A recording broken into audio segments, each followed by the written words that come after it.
Hello dear student, welcome to the online platform of NIS vision point. और मैं हूं आपके साथ आपकी केमिस्ट्री मैम कीर्ति मैम। तो चलिए आज का क्या टॉपिक रहेगा उसको हम डिस्कस करेंगे। तो आपका स्वागत है NIS विजन पॉइंट के इस फोरम में, डिजिटल फोरम है। चलिए स्टार्ट करते हैं, क्या आज हम सीखने वाले हैं। तो आज हम बात करेंगे, उससे पहले हम क्या सीख रहे थे उसके बारे में कुछ जान लेते हैं। हम बात कर रहे थे मॉड्यूल 2 का चैप्टर नंबर 2, जो आपके पब्लिक एग्जामिनेशन में बहुत ही इंपॉर्टेंट रोल प्ले कर रहा है, दैट इज एटॉमिक स्ट्रक्चर। और उसका लेक्चर नंबर चल रहा है 10। इससे पहले 9 लेक्चर आ चुके हैं। आप उसको बहुत ही अच्छे और बेहतर तरीके से देखिएगा और अपने नोट्स प्रॉपर बनाते चलिएगा ताकि आपको कभी दिक्कत ना हो। तो लेक्चर 10 में क्या खास रहेगा, यानी कि हमारा कैरियर, मतलब हमारा ऑब्जेक्टिव क्या रहेगा यहाँ पे। ऑब्वियसली अभी अच्छे से पढ़ोगे तो आपका कैरियर और अच्छा बनेगा। तो यहाँ पे जो आज का हमारा ऑब्जेक्टिव रहेगा, क्या हम सीखने वाले हैं इस वीडियो के थ्रू, वो है आपका सबसे पहले Hund's rule of maximum multiplicity. ठीक है, तो हम आज अभी डिस्कस जो करेंगे वो क्या है, Hund's rule of maximum multiplicity. इससे पहले हमने ऑफ-बाउ प्रिंसिपल क्या होता है, पॉली एक्सक्लूजन प्रिंसिपल क्या होता है, इन सबको भी समझा है। इसलिए मैं कह रही हूँ कि आप इससे पहले वाले वीडियो उसको अच्छे से ज़रूर देखिएगा। तो अभी हमारे लिए हुंड्स रूल भी बहुत ही इंपॉर्टेंट है कि हमारे इलेक्ट्रॉन्स की फिलिंग जो होगी उसमें क्या हमें चीज़ और ध्यान में रखना है। तो वो हुंड्स रूल से आप इसको आपका क्लैरिफाई हो जाएगा। साथ ही साथ इलेक्ट्रॉनिक कॉन्फ़िगरेशन ऑफ आयंस, इसके बारे में आप जानोगे। और स्टेबिलिटी ऑफ हाफ फील्ड, यानी कि हमने पॉली एक्सक्लूजन प्रिंसिपल, आपका हुंड्स रूल हो गया और ऑफ-बाउ प्रिंसिपल लगा लिया। पर अगर आपका जो ऑर्बिटल है, यानी कि इलेक्ट्रॉनिक कॉन्फ़िगरेशन जब आप लिखते हो, तो अगर वो हाफ फील्ड है और कंप्लीटली फील्ड है तो इसका इम्पैक्ट क्या है होता है, उसको अच्छे से हमें यहाँ पे समझना है। ये सारे टॉपिक्स जो हैं ये बहुत ही इंपॉर्टेंट है।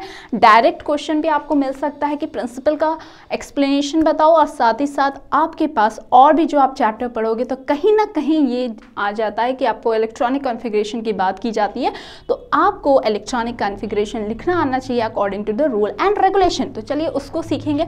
उससे पहले हम थोड़ी सी बात कर लेते हैं कि हमने बात की थी कि ऑर्बिट होता है, ठीक है, जिसके अलोंग आपका जो इलेक्ट्रॉन है पाथ के अलोंग मूव करता है, उसको ऑर्बिट कहते हैं, जिसमें आपने K, L, M, N shell पढ़ा है। और ऑर्बिटल जो होता है वो 3D स्पेस होता है, जिसको हमने क्या कहा है, ऑर्बिटल कहा है। और ये कौन कौन से हैं, ये S, P, D और F है। साथ ही साथ क्वांटम नंबर वाला वीडियो जरूर अच्छे से देखिएगा, सो दैट आपकी क्लियर अंडरस्टैंडिंग और अच्छे से हो जाए। तो चलिए बिना समय गंवाए हम लोग आगे मूव करते हैं और देखते हैं हमारा पहला स्लाइड क्या है और हमें हुंड्स रूल में क्या समझना है। ठीक है, तो हुंड्स रूल की क्या है, मैक्सिमम मल्टीप्लिसिटी। मीनिंग समझो इसका। हुंड्स रूल तो समझ लिया, ये क्या लिखा हुआ है, मैक्सिमम मल्टीप्लिसिटी। ठीक है, मैक्सिमम मल्टीप्लिसिटी कब होगा, जब आप अच्छे से इसको ऑर्डरली फैशन में करोगे। तो इसको किसने बताया था, इसको हुंड्स ने बताया था।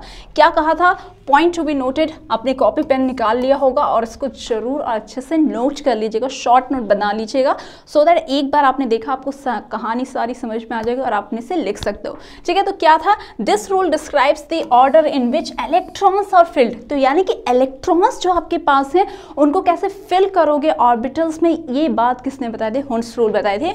All the orbital belonging to a sub shell. ठीक है, सारे इलेक्ट्रॉन्स को कैसे फिल करोगे।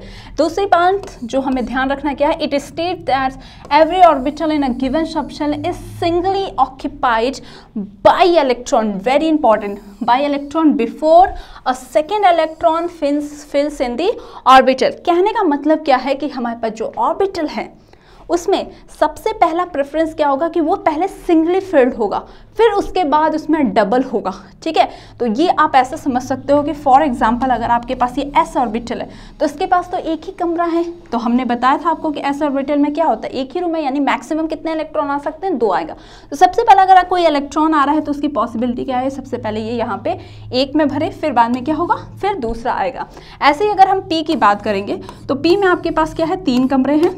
ठीक है, तो सबसे पहले क्या होगा, सिंगली फिल्ड होगा, पहले ये 1, 2 एंड देन, क्योंकि जगह खाली है ना। अब अपने आप को सोचो कि आपके पास, अगर आपके पास चॉइस है, ठीक है, आपके पास 3 कमरे खाली हैं, तो आपके पास चॉइस है कि आप पहले रूम में गए तो देखा कोई है, दूसरा हमने देखा अरे भैया खाली है, चलो कहाँ बैठोगे, कहाँ पे आपको स्टेबिलिटी और क्या मजा आएगा, जो रूम खाली है कि अपना कुछ भी होगा हम कर सकते हैं। तो यहाँ पे आप क्या करोगे, इस पर अब तीसरा बंदा है, उसने देखा ये पहला फील्ड है, दूसरा फील्ड है। ठीक है, इसको मैं सही कर देती हूँ, पहला फील्ड है, दूसरा फील्ड है, तो क्या होगा, तीसरे वाला जो खाली उसमें जाएगा। अब चौथा बंदा जो आएगा उसके पास क्या चांस है, उसने देखा पहला भी भरा दूसरा भी भरा, अब उसको पता है चाहे किसी भी रूम में जाओ मेरे पास एक मेरा दोस्त पड़ोसी मिलेगा ही, तो वो क्या है पहले वाले में घुसेगा। ठीक है, तो इस तरीके की जो कॉन्सेप्ट था इसका मतलब क्या है, सबसे पहले अकॉर्डिंग टू हुंड्स रूल जो फिलिंग ऑफ इलेक्ट्रॉन होगा वो हमेशा ये होगा कि सबसे पहले सिंगल इलेक्ट्रॉन आएगा, फिर उसकी क्या होगी पेयरिंग होगी। This is what Hund's rule आपको बताता है। ठीक है, in order to have maximum total spin the electrons in the orbitals that occupy only contain one electron all the same spin और the same value of the spin in the quantum number. ठीक है, तो maximize करने के लिए electron in the orbital only contain one electron all have the same spin. ठीक है, इस चीज को आपको ध्यान देना है।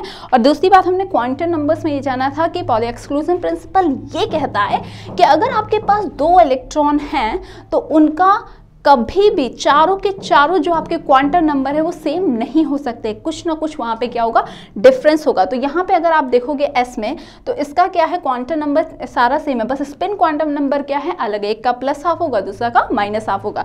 तो ये कहानी आपको यहाँ पे समझनी है। ठीक है, तो इसको हम देख लेते हैं एग्जाम्पल्स के थ्रू। जो हमारे पास एग्जाम्पल है तो यहाँ पे हमारे पास एग्जाम्पल जो है वो क्या है कि हमारे पास कोई 1s2 2s2 और हमारे पास 2p3 था।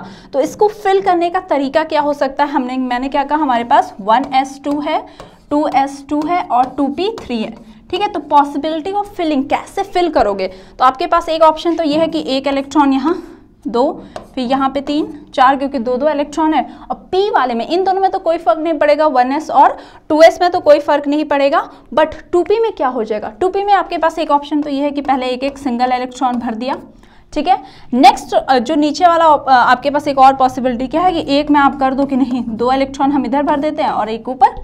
ठीक है, तो according to Hund's rule, yes according to Hund's rule जो चीज़ आपको यहाँ पे ध्यान देनी है वो ये है कि सबसे पहले अगर स्पेस है तो वो क्या है सिंगली पेयर्ड होगा, फिर बाद में डबलिंग करेगा। ठीक है, वो रूम वाली कहानी याद आई ना, तो उसी को अप्लाई करना है। तो इसीलिए ये वाला बच्चा लोग ये हो जाएगा सही और ये हो जाएगा आपका गलत, क्योंकि यहाँ पे हो रहा है पेयरिंग पहले फिर, क्योंकि खाली तो एक रूम यहाँ बचा हुआ है इसमें पहले आना चाहिए था पर ये घुस गया यहाँ पे, तो ये चीज़ क्या हो गई गलत हो गई। तो हुंड्स रूल का एप्लीकेशन आई होप आपको यहाँ पे क्लियर होगा। क्या है सिंपल सा फंडा कि इलेक्ट्रॉन आपके पास है तो सबसे पहले वो क्या करेंगे सिंगली ऑक्यूपाई करेंगे, फिर उसके बाद क्या करेंगे डबल होंगे। ठीक है, तो ये था हुंड्स रूल। अब देख लेते हैं electronic configuration of ions. Ions अगर हमारे पास होंगे तो ये 1s2 2s2 2p ये सब क्या है, तो याद रखना है क्या है वो ऑफ बाउ वाला। ठीक है, ऑफ बाउ याद रखना है, ऑफ बाउ प्रिंसिपल के थ्रू आपने फिलिंग की है और उसकी सीरीज आपको याद है। नहीं याद है तो आप ऐसे लिख के भी याद कर सकते हो, 1s है फिर 2s 2p हो गया, फिर 3s है 3p है और 3p से और ज़्यादा 3d। तो ऐसे ऐसे करके आप ऐसे सांप सीढ़ी बना के बना लो। तो इससे अच्छा क्या है, सांप सीढ़ी खेलने से अच्छा क्या है कर लेना, याद कर लेना थोड़ा सा। ठीक है, थोड़ी सी मेहनत लगेगी पर याद हमेशा के लिए हो जाएगा। ठीक है, तो ऑफ बाउ को ही याद रखना है, इसी से हमारा 1s2 ये सारी चीज़ें आई हैं। ठीक है, राइट। अब क्या है to write the electronic configuration. Electronic configuration का मतलब क्या है, कॉन्फ़िगरेशन का मतलब क्या है, ये है कि बच्चों कि हमारे पास जो इलेक्ट्रॉन है, इलेक्ट्रॉन किसके आएंगे हमारे आपके नहीं, जो भी आपके 118 एलिमेंट्स हैं उनके इलेक्ट्रॉन्स हैं, मतलब उसका कुछ एटॉमिक नंबर होगा और फिर उसके क्या हो गए इलेक्ट्रॉन्स होंगे, तो उसको आपको अरेंज करना है। बचपन में हमने क्या सीखा था, सोडियम को हमने ऐसे सीखा था कि सोडियम में 11 होता है तो क्या हो जाएगा 2 8 1, पर बड़े हुए तो ये चीज़ें थोड़ी सी चेंज हो गई, हमने किस में ऑर्बिटल्स के फॉर्म में भरा है। ठीक है, या फिर ऑक्सीजन एग्जाम्पल ले रहे हो तो ऑक्सीजन अगर आपने बचपन में सीखा है यानी 9th 10th की बात करें तो क्या सीखा है आपने 2 और क्या हो जाएगा 6 हो जाएगा, ये हो गया। पर अभी अकॉर्डिंग टू आपने इतने सारे रूल जो जान लिए तो उसको अप्लाई करना है और उसी के अकॉर्डिंग अपने आंसर को प्रोड्यूस करना है। एग्जाम में बोल देगा इलेक्ट्रॉनिक कॉन्फ़िगरेशन लिखना हो तो यही लिख के नहीं आ जाना, गलत हो जाएगा। ठीक है, पार्शियल सही है पर आपके स्टैंडर्ड के हिसाब से क्या हो जाएगा गलत हो जाएगा। ठीक है, तो आई होप आप चीज़ों को समझ रहे हो। तो हमें क्या करना है कि electronic configuration, first right the electronic configuration of the neutral atom. Absolutely, अगर आपके पास किसी भी चीज़ का, ये सारी चीज़ें आपको जब हाइब्रिडाइजेशन में पढ़ोगे केमिकल बॉन्डिंग वाला चैप्टर तो उसमें ये सब बहुत ही हेल्प करेगा। ठीक है, तो इसको समझना बड़ा इंपॉर्टेंट है। नाउ व्हाट मैं क्या कह रही हूँ कि अगर आपके पास कोई भी एटम है उसका इलेक्ट्रॉनिक कॉन्फ़िगरेशन लिखना है तो सबसे पहले आपको क्या करना है उसका न्यूट्रल आपको पता है एटम क्या है न्यूट्रल है, ना उस पर कोई चार्ज होता है ना वो होता है। कब होगा? जब इलेक्ट्रॉन डिंग डोंग करेगा, यानी ऊपर नीचे भागेगा, तभी वो चेंज होगा। तो क्या होगा? तो उसके पहले सबसे पहले आपको न्यूट्रल का लिखना है, तो यहाँ पे ये देखो लिखा हुआ है। Next, then add for negative charge और remove for positive charge electron outer shell according to the nature of magnitude of charge present on the ire. Simple सा फंडा, लॉजिक समझते हैं, सब चीज़ों को समझेंगे। ठीक है, हमारे पास एक्स है, कोई भी एलिमेंट, एटम है, कोई चार्ज नहीं, एक इलेक्ट्रॉन जोड़ दिया, क्या हो जाएगा? चार्ज आ जाएगा। क्या? माइनस। क्यों माइनस आ रहा है? क्यों नहीं बस प्लस लिख देते हैं? तो सिंपल सा लॉजिक जो मैं आपको हिंट कर रही हूँ, अभी समझ लीजिएगा। जब आपके पास न्यूट्रल एटम है तो इसमें जितने प्रोटॉन्स उतने ही इलेक्ट्रॉन्स हैं, बट द मोमेंट आपने इलेक्ट्रॉन दे दिया तो इलेक्ट्रॉन वाले बोले अब तो हमारी पार्टी, क्योंकि हम दमदार इंसान में, मतलब हमारी पॉपुलेशन मेजॉरिटी विंस होती है, तो इनकी मेजॉरिटी ज़्यादा होगी, इसलिए एक्स माइनस आ गया। अब दूसरा चीज़ समझो, अगर आपके पास एक्स है और -1 इलेक्ट्रॉन कर देते हो तो इस पर कैसा चार्ज होता है? पॉजिटिव। ठीक है, हम लोग रट लेते हैं कि कमी का मतलब पॉजिटिव, वैसे लॉजिक भी सही है पर लॉजिक थोड़ा समझ लो। क्या है? एक्स था, इलेक्ट्रॉन प्रोटॉन सेम था, पर यहाँ से एक इलेक्ट्रॉन कम। अब कौन मेजॉरिटी है? अब किसकी मेजॉरिटी हो गई? कौन ज़्यादा पावरफुल हो गया? यहाँ पे प्रोटॉन, तो इसीलिए क्या है? Positive charge. I hope concept आपको समझ में आ गया। फिर अपनी कहानी यहीं पे आते हैं कि ऑक्सीजन का इलेक्ट्रॉनिक कन्फिग्रेशन लिखने के लिए एटॉमिक नंबर पता होना चाहिए, और आपको पता है ऑक्सीजन क्या होता है? 8। तो इसको आप लिखोगे क्या? 1s2 2s2 2p4, right. अब देखो ये हमारा वही चीज़ है, देखो ये हमने यूज़ किया है ना ऑर्बिटल्स के फॉर्म में। तो पहले ऑर्बिटल में आपके कितने इलेक्ट्रॉन है बच्चा? 2, और ये सेकेंड ऑर्बिटल है, इसमें कितने हैं? 6। तो वही बात है, पर ये ऑर्बिटल के टर्म्स में आपका आ गया। ठीक है, तो वो कभी गलत था ही नहीं, बस आपके स्टैंडर्ड के हिसाब से जब आपसे इलेक्ट्रॉनिक कॉन्फ़िगरेशन किसी भी एलिमेंट का पूछते हैं तो आप इस टर्म्स में लिखोगे। अब तो ये हो गया। अब क्या लिखा है? O के ऊपर 2-, तो दिमाग में क्लिक करना चाहिए। 2- मतलब इलेक्ट्रॉन क्या होगा? ऐड। तो इसमें कितने इलेक्ट्रॉन हो गए? 10। तो भैया ये तो सेम होगा 1s2 2s2, और 2p क्या हो जाएगा? 6। अगर इसको बनाना भी होगा तो वो भी आप बना सकते हो, ये इस तरह से, ये यहाँ, और p में क्या हो जाएगा? 3 डब्बे। ये बनाते रहो, ये सीख जाओ आप। ठीक है, तो 1s2 क्या हो जाएगा? ये हो गया 2s2, ये इसको मैं लिख देती हूँ 1s 2s, और ये क्या हो गया? 2p। ठीक है, तो यहाँ पे क्या? 1 2 3, फिर 4 5 6, इस तरीके से आप फिलिंग करोगे। किस रूल को अप्लाई करके? बताओ, हुंस रूल को अप्लाई करके आप इसे लिखोगे। ठीक है, तो this is how electronic configuration किसी भी एलिमेंट का आप आसानी से लिख सकते हो, अगर आपको कॉन्सेप्ट यहाँ पे क्लियर है। ठीक है, अब नेक्स्ट आते हैं। नेक्स्ट कॉन्सेप्ट जो हमें समझना है अच्छे से, वो है हमारा कि stability of half shell and completely filled sub shell. यानी कि कभी कभी क्या होता है कि पॉली एक्सक्लूजन प्रिंसिपल और जो आपका ये अभी हुंस रूल आप अप्लाई करते हो, तो उसके अकॉर्डिंग होना तो ये चाहिए था, पर एक्चुअली उसका कंडीशन कुछ और हो जाता है, उसकी इलेक्ट्रॉनिक कन्फिगरेशन क्या हो जाती है? चेंज हो जाती है। तो बच्चे बड़े परेशान होते हैं कि मैम इतना सारा आपने सिखाया, अभी बता रहे हो, इसमें तो अप्लाई नहीं हो रहा है। तो केमिस्ट्री की एक खूबसूरती ये है कि इसमें एक्सेप्शन इतने होते हैं, और जो एक्सेप्शन होते हैं वहीं से क्वेश्चन भी पूछा जाता है, तो इस चीज़ को ध्यान देना है। तो मतलब क्या है आपको समझना यहाँ पे, वो बात यहाँ पे ये समझनी है कि अगर हमारे पास कहीं पे ऐसा कंडीशन बन रहा है कि हाफ सब शेल, यानी हाफ आपका शेल जो है वो फिल्ड हो रहा है, हाफ सब शेल फिल हो रहा है या फुल फिल की कंडीशन हो रही है, अगर उसको एक दान दे दो तो वो हाफ फिल्ड हो जाएगा या फुल फिल्ड हो जाएगा, तो उसको खुश करना आपकी जिम्मेदारी है, और ऐसे ही आपका आंसर सही हो जाएगा और आपके नंबर भी आ जाएंगे। ठीक है, तो कॉन्सेप्ट को समझना है क्या, कि जो आपका ये कहता है कि हाफ शेल और या फुल फिल्ड होता है वो ज़्यादा स्टेबल होता है। ठीक है, क्या होगा? ज़्यादा स्टेबल होगा। तो चलिए पहले थोड़ा थ्योरी पढ़ लेते हैं, क्या है ये। तो हमें क्या पढ़ना है कि सिमेट्रिक ऑर्बिटल, जितने भी सिमेट्री होती है ऑर्बिटल में, वो क्या होगा? वो स्टेबिलिटी को जानता है, मतलब स्टेबिलिटी उसको क्या करेगा? स्टेबल होगा। तो क्या है कहानी? We know that symmetry leads to this stability, जितना सिमेट्रिकल चीज होगा उतना स्टेबल होगा। ठीक है, ये बात है। समटाइम इफ वी ऐड और remove the electron to make symmetrical distribution of the electron in the orbital, thus the electronic configuration become more stable। तो यही बात जो मैंने अभी आपको रामकथा बताई है, वही चीज़ ये कह रहा है कि अगर हमारे पास पॉसिबिलिटी है, हम सिमेट्री ला सकते हैं, तो वो काम हम करेंगे। ठीक है, next example, the above predicted electronic configuration of chromium as इतना। ठीक है, above ने कहा कि अगर हम, सही बात है, above अभी तक हमने पढ़ा है, तो उसके अकॉर्डिंग अगर क्रोमियम का निकालोगे तो आपके पास जो आएगा वो क्या आएगा? ये आएगा। ठीक है, 4s2 लास्ट में और 3d4 आएगा, but in actual the configuration is ये, पर एक्चुअली में कन्फिग्रेशन क्या है, ये है। क्या कॉन्ट्राडिक्ट हो गया? तो अभी जो हमने कहानी बताई है वही अप्लाई करना है। तो देखो, पहले अगर हम बात करें, जो प्रिडिक्ट किया था ऑफबाउ के अकॉर्डिंग अगर हम काम करते हैं तो हमारे पास क्या है, 4:3D4 है, ठीक है, 4:3D4। तो ये है आपका 4s और ये है आपका 3D, ठीक है, ये आपका क्या है, 3D है। तो इसके अकॉर्डिंग अगर आप देख रहे हो तो आप जब इलेक्ट्रॉन्स को फिलिंग करोगे, तो रुक जाओ, इसको मैं थोड़ा बना देती हूँ आपके लिए।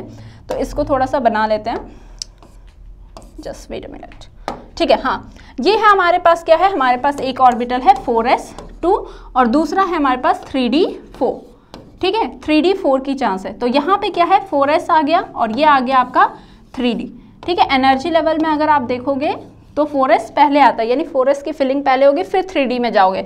तो हमारे पास 4s2 है तो 2 इलेक्ट्रॉन भर दिया, इसमें क्या है, 4 है, तो 1 2 3 4 हो गया, ठीक है। पर वही बात जो अभी मैंने आपको जस्ट शेयर किया है उसको अप्लाई करो। क्या इसको एक इलेक्ट्रॉन कहीं से मिल जाए तो ये स्टेबल नहीं हो जाएगा? क्या ये हाफ फिल्ड नहीं हो जाएगा? तो आप बोलोगे यस मैम हो जाएगा। तो इसीलिए ये जो बाहर का इलेक्ट्रॉन है ये क्या करता है, यहाँ पे जाके ऑक्यूपाई करता है और ये क्या हो जाता है, हाफ फिल्ड। तो इसको थोड़ा सा हम लोग यहाँ पे सही कर लेते हैं, ये चीज़ यहाँ पे नहीं रहेगी, ठीक है। तो ये आपका क्या हो गया, 3D हो गया और ये आपका हो गया 4s, ठीक है। तो आपने देखा कि अगर इसमें से बाहर का एक इलेक्ट्रॉन यहाँ पे आ जाए तो वो एक्स्ट्रा स्टेबिलिटी को एक्वायर कर लेगा। तो इसी वजह से बच्चे क्रोमियम की जो होता है, तो ये इलेक्ट्रॉन जैसे मूव करेगा तो आपके पास ये आ जाएगा, ठीक है, 3D क्या हो जाएगा, 5 हो गया और 4s1 हो गया, तो स्टेबल हो गया क्योंकि सिमेट्रिकल आ गया। तो इसी वजह से जो क्रोमियम का, याद रखना बच्चों लोग, क्रोमियम का पूछा जाता है रीजनिंग में, रीजन टाइप में, रीजनिंग मतलब वो रीजनिंग नहीं, रीजन में पूछ लेता है कि क्रोमियम का तो इलेक्ट्रॉनिक कॉन्फ़िगरेशन ये होना चाहिए, पर ये क्यों है? तो रीजन क्या दोगे? तो रीजन आप यही दोगे, due to the extra stability of half shell, ठीक है। हाफ शेल फिल्ड ऑर्बिटल के वजह से इसको स्टेबिलिटी मिलती है, सिमेट्री आती है, इस वजह से आपका क्रोमियम का जो इलेक्ट्रॉनिक कॉन्फ़िगरेशन है वो 4s2 3d4 ना होके क्या हो जाता है, 4s1 3d5 हो जाता है। आई होप आप बच्चों इसको समझ लिए होगा और इंपॉर्टेंट मार्क करके लिख लेना, ठीक है। तो यहाँ पे हमें क्या पॉइंट मिल रहा है, द हाफ फिल्ड और completely filled D orbital is more symmetrical and more stable. जितना ज़्यादा सिमेट्रिकल उतना ही ज़्यादा क्या होगा, स्टेबल होगा, ठीक है। तो आई होप इसको आपने लिख लिया होगा। अब मूव करते हैं नेक्स्ट टाइम पे। दूसरा जो फैक्टर है जो रिस्पॉन्सिबल है कि आपका क्यों स्टेबल होता है हाफ फील्ड या फुल फील्ड, वो है आपका एनर्जी एक्सचेंज, यानी एक्सचेंज ऑफ एनर्जी इसका कारण होता है, ठीक है। इसमें क्या है, इसमें आपको क्या समझना है, the stability of half field and completely filled orbital is explain on the basis of exchange energy, यानी जितना ज़्यादा आपका एक्सचेंज एनर्जी होगा उतना ही क्या होगा, उतनी ज़्यादा क्या होगी, लार्जर स्पिन होगी और उतना ज़्यादा एक्सचेंज एनर्जी होगा, और जितना ज़्यादा एक्सचेंज एनर्जी होगा उतना ही ज़्यादा क्या होगा, स्टेबल होगा, ठीक है। जितना ज़्यादा एक्सचेंज एनर्जी उतना ही ज़्यादा क्या होगा, स्टेबल होगा। तो इसको हम समझते हैं। तो यहाँ पे भी हमने क्या लिया है, क्रोमियम को ही लिया है, जिसकी अभी हमने इलेक्ट्रॉनिक कॉन्फ़िगरेशन देखा कि ऑफबर्ग के अकॉर्डिंग तो ये होना चाहिए, पर हम लिखते हैं ये नहीं लिखते, क्या लिखते हैं, हम लिखते हैं 3d5 और 4s1 लिखते हैं, ठीक है। क्यों लिखते हैं, तो ये दूसरा फैक्टर है। तो अगर हम बात करते हैं 3d4 लेके चले, अगर हमने 3d4 लेके चला तो पॉसिबिलिटी ऑफ एक्सचेंज देखो कि अगर यहाँ पे एक इलेक्ट्रॉन है, ठीक है, तो वो एक्सचेंज कहाँ कहाँ कर सकता है, 1 2 और ये 3 जगह वो क्या कर सकता है, 3 पॉसिबिलिटी है उसको एक्सचेंज करने के लिए। अगर आप बात कर तो इस वाले डिब्बे में अगर कोई है तो इसके पास एक्सचेंज पॉसिबिलिटी आगे क्या है, 1 और यहाँ पे क्या है, 2। अगर आप लास्ट वाले पे देखते हो तो उसकी एक्सचेंज पॉसिबिलिटी क्या है कि वो यहाँ पे यहाँ आ सकता है। तो ऑन टोटल हमने देखा क्या कि 3 2 1, यानी इतनी पॉसिबिलिटी है जब आपके पास 4 इलेक्ट्रॉन है, ठीक है। अब 5 वाले का भी केस देख लेते हैं कि अगर हमारे पास 5 होता तो हमारे पास पॉसिबिलिटी क्या होती है, एक्सचेंज एनर्जी क्या होता। तो अगर हम पहले वाले को देखो तो हमारे पहले में क्या मिला था, 3 मिला था, 2 मिला था, 1, यानी टोटल हमारे पास 6 एक्सचेंज एनर्जी आ सकती है, यानी 6 पॉसिबिलिटीज हैं जिसके थ्रू इलेक्ट्रॉन्स आपके क्या हो सकते हैं, एक्सचेंज कर सकते हैं। अब हम 5 वाले क्या देख लेते हैं। तो 5 वाले में देखो अगर यहाँ पे इलेक्ट्रॉन है तो उसके पास क्या है, 1 2 3 4, तो 4 आ गया। इस वाले में अगर इलेक्ट्रॉन होगा तो उसके पास एक्सचेंज क्या है, 1 2 3, तो 3 ये आ गया। नेक्स्ट इधर देखोगे तो इसके पास कितनी पॉसिबिलिटी है, 2, यानी 2 यहाँ पे आ गया, और इस वाले के पास क्या है, एक्सचेंज पॉसिबिलिटी 1। तो ऑन टोटल अगर आप सबको जोड़ोगे तो आपके पास ये जो बराबर आएगा वो क्या आएगा, 10। तो अभी अभी हमने सीखा कि जितना ज़्यादा एक्सचेंज एनर्जी होगा, जितनी ज़्यादा पॉसिबिलिटी होगी, उतनी ज़्यादा एक्सचेंज एनर्जी है, और जितनी ज़्यादा एक्सचेंज उतना स्टेबल। तो इससे भी आपको पता चल गया कि यस, जो आपका D5 है और 4s1 है, ये क्या होगा, ज़्यादा स्टेबिलिटी प्रोवाइड करेगा। किसको, क्रोमियम को, ठीक है, क्रोमियम को ज़्यादा स्टेबिलिटी प्रोवाइड करेगा, इसलिए ये चीज़ फिक्स होगी, ना कि 3D4 ना, 3D, ना कि कौन नहीं अप्लाई करेगा यहाँ पे, 3D4 और 4s2 नहीं होगा। क्यों नहीं होगा, ये दोनों रीज़न आप आसानी से एक्सप्लेन कर सकते हो, और इसी के साथ आपका ये जो टॉपिक है स्टेबिलिटी का, वो भी यहाँ पे क्या हो जाएगा, ख़त्म हो जाएगा। तो आई होप आपने क्या समझा यहाँ से, जितनी ज़्यादा एक्सचेंज एनर्जी उतना ही ज़्यादा क्या होगा, स्टेबिलिटी होगा। इसीलिए आपने समझ लिया कि जो क्रोमियम होता है उसमें ये स्टेबल होता है, ये वाला स्टेबल नहीं होगा। ऐसे ही कॉपर का भी आप चेक कीजिएगा और ट्राई कीजिएगा कि आपने जो कॉन्सेप्ट सीखा है उसको अप्लाई करके, ठीक है। तो आज के लिए बस इतना। आई होप आपने बहुत सारी चीज़ें, जानकारी को कलेक्ट किया होगा, साथ ही साथ नोट किया होगा, क्योंकि ये आपके एग्ज़ाम के पॉइंट ऑफ व्यू से भी बहुत ही इंपॉर्टेंट है। नेक्स्ट अगर हम बात करें कि अगर आपके पास कोई क्वेरी है तो आप हमें इस फ़ोन नंबर पे क्या कर सकते हैं, कांटेक्ट कर सकते हैं। साथ ही साथ आपको NIS से रिलेटेड कोई भी इन्फॉर्मेशन चाहिए तो आप इस वेबसाइट को विजिट कर सकते हैं और अपने इन्फॉर्मेशन को यहाँ से गैदर कर सकते हैं। सो बाय बाय, टेक केयर।